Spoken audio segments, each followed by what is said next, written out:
Տիկին Ղազյան, ճիշտ ասած, վստահ չեմ, որ ճիշտ լսեցի։ Ասացիք, որ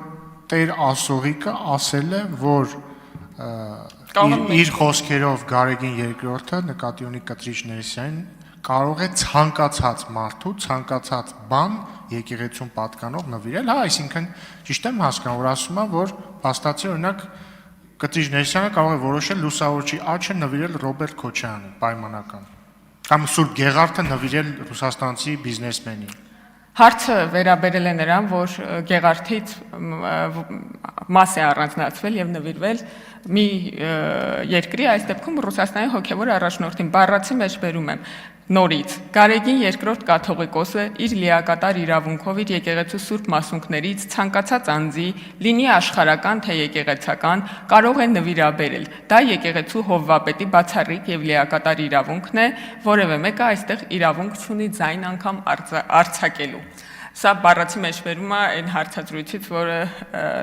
եկեղեցու ներկայացուցիչը այդ պահին փաստացի իրավական ներկայացուցիչը տվել է, եւ ես կարծում եմ, որ մեր մտավախությունները արդարացված են եւ պետք է հայ ազգին պատկանող, անկախ կրոնական համոզմունքներից հայ ազգին պատկանող մշակութային հուշարձաններն ու արժեքները պաշտպանված լինեն օրենքով, եւ ես լիահույս եմ, որ այդ հարցում նաեւ շահագրգռված կլինեն ընդդիմադիր քաղաքական գործիչները։ Շնորհակալություն։ Շնորհակալություն, դե Հայր Ասողիկը իհարկե սխալվում է, ձայն արձակելու իրավունք բոլորն էլ ունեն եւ ես կհանդգնեմ ձայն արձակել։ Հիմա իսկ ձեր նախագիծը ինչով է խափանելու տեսական մղումը Կտրիչ Ներսյանի որևէ սուրբ մասունք, օրինակ Քոչարյանին նվիրելու, ոնց է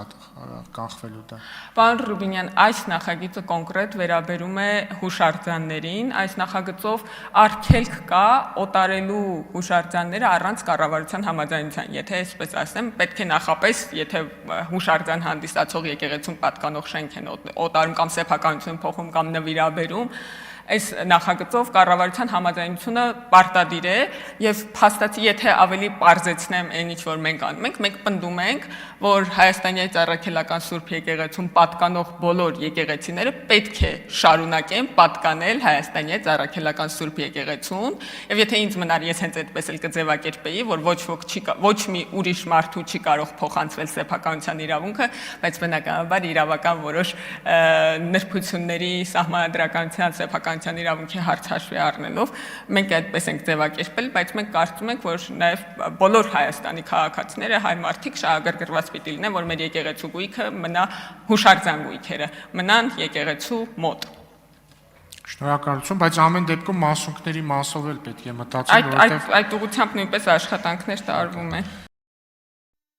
Հավանիչ տեսանյութը եւ բաժանորդագրվիչ նորությունները բաց չթողնելու համար